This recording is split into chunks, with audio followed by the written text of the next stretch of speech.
Comme la direction ne nous écoute pas, nous avons décidé d'envoyer une lettre ouverte à M. Coster.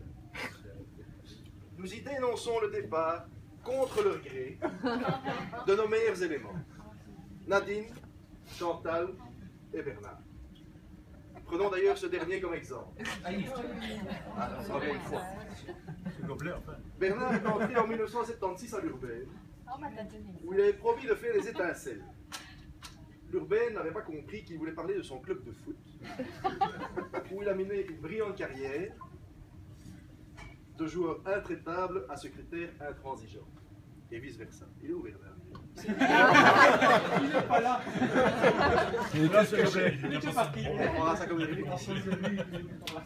L'étincelle. Intéressons-nous un peu d'abord à ce club. Une recherche dans Google nous donne un aperçu des clubs bruxellois. Nous trouvons le FC Post Boys, où Eric joue de temps en temps. Le FC Les Réalistes de Mexico, le club du troisième âge sans doute. Sur la série, c'est à Mexico. Parce que Mexico, c'était en 86. Le Laken Tennis Section Football, très bon à la volée. J'aurais bien vu Bernard aussi au RCS Fleur Bleue. Il est aussi dans ta poule, celui-là, non? Non. Ah, mais il existe. Je sais bien. Mais en fait, de l'étincelle, aucune trace. Donc, j'ai un peu cherché plus loin sur Google et je trouve effectivement l'étincelle dans la région de Marche, un espèce de club olé olé tenu par un certain JP Lassobu. Et j'en veux pour preuve les cartes Panini de l'équipe que j'ai retrouvées. Alors nous avons en avant-centre, en arrière-gauche. Et si vous les cherchez, j'ai fait tout travailler. Et voilà, si vous voulez la collection complète, adressez-vous à Eric. Il a tout l'album. C'est pas l'album, j'ai les personnages. L'entretien, il a Revenons à la carrière de Bernard. L'Urbaine, puis l'Urbaine UAP, l'UAB, AXA. Donc, Bernard émet tellement de contrats sur le restendu qu'il a assuré à peu près la moitié de la population. Les années passent. Bernard pense quand même avoir tout vu. Pour arriver en juin 2010 dans un nouveau service avec comme nouveau responsable une espèce d'onuse qui n'a que comme seul acte de devoir de se déguiser de temps à autre en Saint-Nicolas ou en syndicaliste.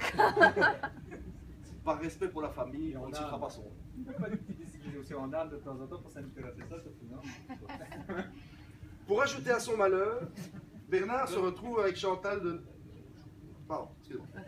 Pour ajouter à son malheur, Bernard se retrouve, virgule, avec Chantal, qui, Marlène, Marie-Josée, Rita, Véronique et Jean-Pierre, embarqués dans une vague réorganisationniste, le W3. Qu'à cela ne tienne, Bernard s'engage résolument dans le mouvement, quittant le délit pour aller en problem solving session et ensuite préparer le weekly. L'objectif journalier est à chaque fois dépassé, surtout quand le Cartman est en panne. Mais Bernard ne s'arrête pas là. Visionnaire et précurseur, avant même que la direction y ait pensé, il était déjà au Mardix. Le Mardix, c'est un café 29. C'est excellent. Camarades, protestons énergiquement contre le départ d'un garçon qui mettait le sérieux dans son travail et la bonne humeur dans tout le service.